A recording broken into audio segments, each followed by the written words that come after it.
debate. We're discussing the rapidly changing situation in Syria as the battle rages on in Damascus. The diplomats are getting together once again in New York. They've now postponed a meeting of the UN Security Council following an appeal by the international envoy Kofi Annan. They will be voting on whether or not to extend that observer mission before it expires on Friday. Well, all of this, of course, has been accelerated because there was an attack in Damascus today and at least 3 members of al-Assad's inner circle were killed, including his brother-in-law. Reports say that 3 or maybe 4 others are injured and possibly dead as well. Well, here's how world powers reacted to that attack. These attacks show us that it's high time to pass the next UN resolution and that all member states should contribute so that first, there is an end to human rights abuses and also that the political process can develop. We don't know the exact circumstances under which the attack took place. It's obvious that it's an extremely important act. It shows the degree of violence to which we've arrived in Damascus.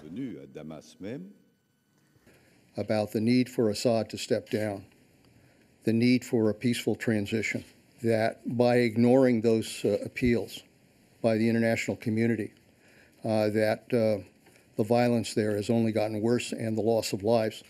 What we're seeing is an opposition which is emboldened, clearly an opposition which has access increasingly to weaponry, probably some fragmentation around the edges of the regime. Luis Peral, we've heard all of that before, haven't we? The need for action, we must do something. I mean, these world leaders are completely frustrated, aren't they? They don't seem to be able to do anything to stop the bloodshed in Syria. I think it's time to be very clear. The only consensus that Western countries reach is that of not using force under any circumstances in Syria, and that was reached some 17 months ago. So in this sense, to still say that the Russian veto matters is, in my view, inconsistent, because what is Russia vetoing if there is no capacity and not willingness to do anything? Well, they're even vetoing international sanctions, aren't they? They won't allow any sanctions on the regime. No, sanctions have been adopted by the European Union. What is being vetoed now is that a formal resolution that is passed by the Security Council that will indeed facilitate the implementation of that regime. But sanctions have been adopted. It's a question of inspection that will indeed be facilitated by that resolution. But the European Union and other countries have adopted those sanctions and they have proven irrelevant. Mahmoud Gabash, has the international community failed Syria? I'm afraid yes, because I think that it's too late now. To say the Syrian revolutionary, the Syrian young people who are going to demonstrate 16 or 17 months now, they began peacefully. And they were shot. Each day we had 20, 30 deaths. And nobody, apart from words and condemnation, etc., they had nothing to protect these demonstrations. And then afterwards, about 6 months, we began to have some soldiers who left the army in order not to shoot their brothers, their friends. And this was the cause for this turning to have military revolutionaries now. We would have preferred the demonstrations to continue peacefully and to the power in place for over 40 years ago, who had no legitimacy at all. You know how Assad, how the Ba'ath Party changed the constitution in a matter of 1 hour to reduce the age for the candidate to the presidency from 42, how much, to 34, which was the age of this child which, at that time, in order to become president in a kind of what they called election. If he had a minimum of prudence, he would have begun to talk about leaving. Okay, let me bring in. Sorry to interrupt you. Let me bring in Jonathan Paris now. bringing it back to diplomacy, some say that whatever happens in New York, be it today, be it tomorrow, be it next week, it's completely irrelevant now. What will determine what happens in Syria is what the Syrian people themselves do. Is that something you agree with? I do agree with that 200%. I've always thought that this one was going to happen from the inside. And what we've seen is every day the inside, these brave, courageous Syrians who are going and demonstrating and now fighting the regime really deserve tremendous credit. Even the outside Syrians have not done nearly as much as the insiders. So this is very much a grassroots revolution. Having said that, let me make two distinctions on the international community. One is there are those who say the right words but don't follow it up with action. I would put the United States and Turkey and France in that category. Then there are those who say the wrong words and stymie the ability for international action. And I would put Russia and sometimes China and, of course, Iran in that category. So there is a difference. I think the friends of Syria, the West basically, France, the United States, Qatar, Saudi Arabia, now need to do what they need to do to help with the transition, the coming transition. They don't need the United Nations. They don't need Kofi Annan. They should start professionalizing the opposition from the outside and from the inside, giving them what it takes to take over in the next month or two when the Assad regime collapses and Assad leaves the country. Bozu Daragahi, I believe you're still with us. Given what the UN did manage to do, it did manage to get a team of international observers on the ground inside Syria. From covering the conflict, do you think that has made any difference at all to what's been going on?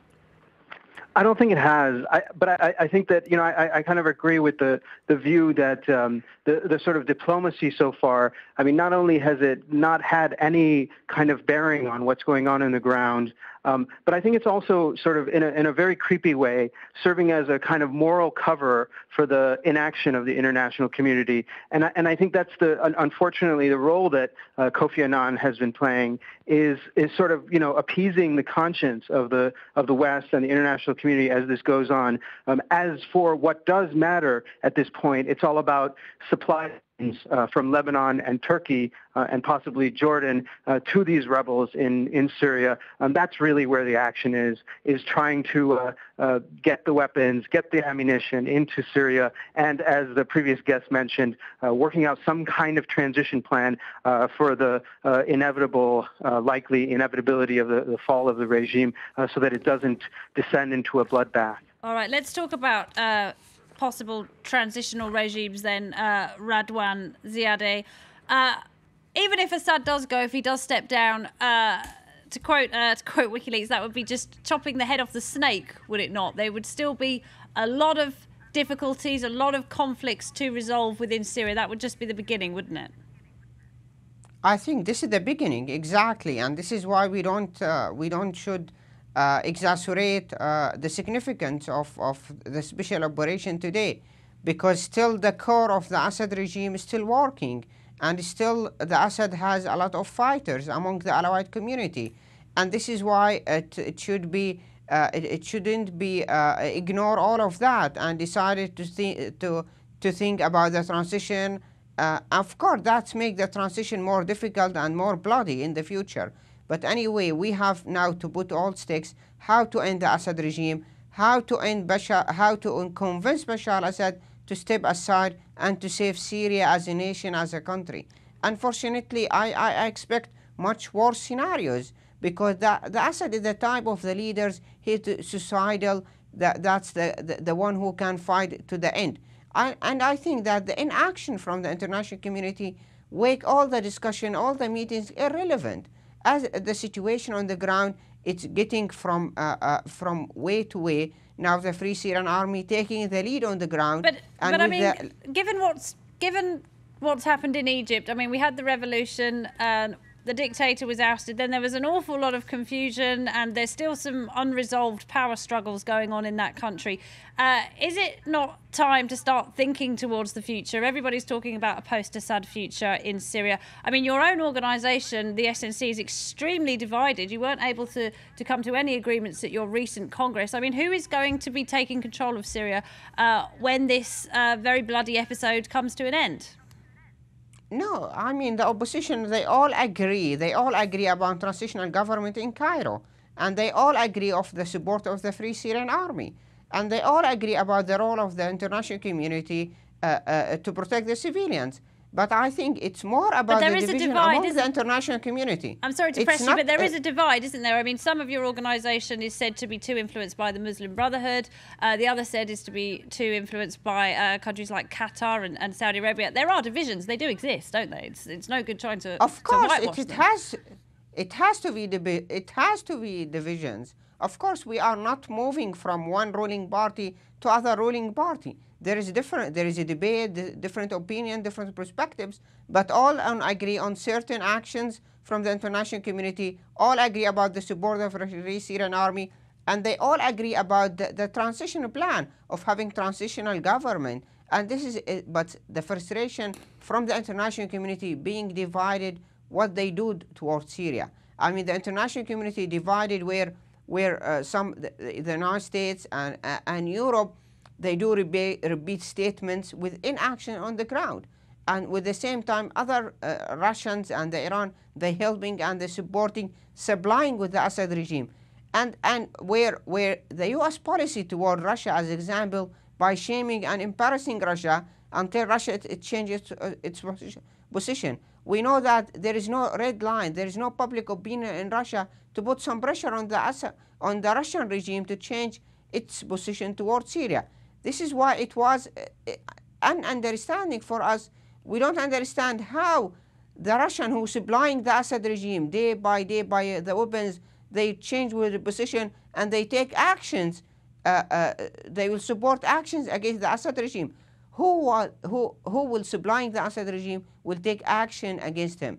This is why I think we said before, the international community has to take actions beyond the Security Council under the Friends of Syria. But we had 3 meetings of the Friends of Syria. They come with statements, and they don't back their statements with actions.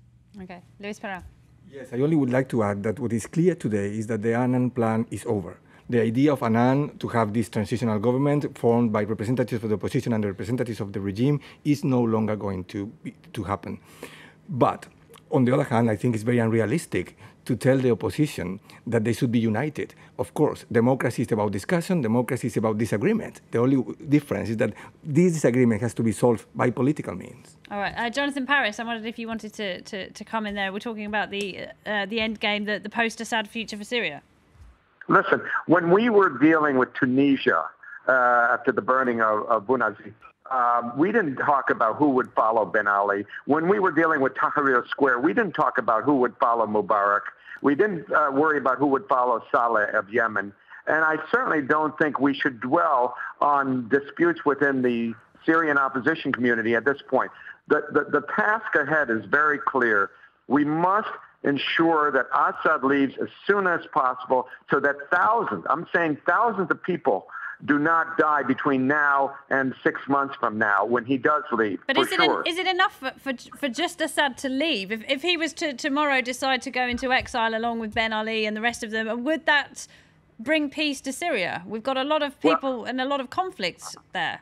To me, it's more important that he leaves Syria. My big fear is that he's going to leave Damascus and move to Latakia and the coastal areas where they've been doing ethnic cleansing to create an Assadia along the coast up to Homs and thereby hang out and create a rump state that would divide Syria, and that would be a terrible outcome. So I think we need to focus on how we can get this man and his coteries out of the country and allow a succession to take place. It'll be a messy succession. I don't deny that. Before Assad's father came to power, it was a very unstable Sunni urban ruler. But the point is, They're not going to be killing people. They're not going to unleash their chemical weapons on people. They're just going to muddle through. Right now, we have a dangerous situation, and we must focus on the here and now, which is how to get Assad out of the country, how to persuade the Russians to work with us. And if they don't work with us, then let the Friends of Syria do the job that they can do to ensure a transition as soon as possible. Mahmoud Abbas. I heard the United States representative saying that the situation is spilling out of control, and the Russian one saying that supporting the opposition would lead to a dead end. I think that the solution is for both to get more reasonable and at least because of these developments in Syria, and to arrive to an agreement about how to shorten the period separating us from the moment where Assad would leave. The earlier he'll leave, the easier would be the transition. This is the point. And if they have these fears, American, Russian, Europeans, they should take the steps necessary for that. As for the opposition and the unity, I think that it's a false problem. The revolutionary inside Syria are united. And the role of all these groups of the opposition, the National Council, the Commission, National Commission of Coordination, the National Tribune, etc., is to support the revolution with their relations, if they can gather help. And all their disputes is not too important because the revolution are united. This is the young generation who is continuing its struggle against this dictatorship. All right, Mahmoud Abbas, you had the last word there. We're going to have to end it there. Mahmoud Abbas, Luis Peral, Jonathan Paris, Borzou Daragahi, and Radwan Ziadeh from the SNC. Thank you very much indeed to you all for being with us tonight. Thanks to you, of course, for watching. That brings us to the end of tonight's debate. I'll be back at the same time tomorrow with more discussions. Keep watching. This is France 24.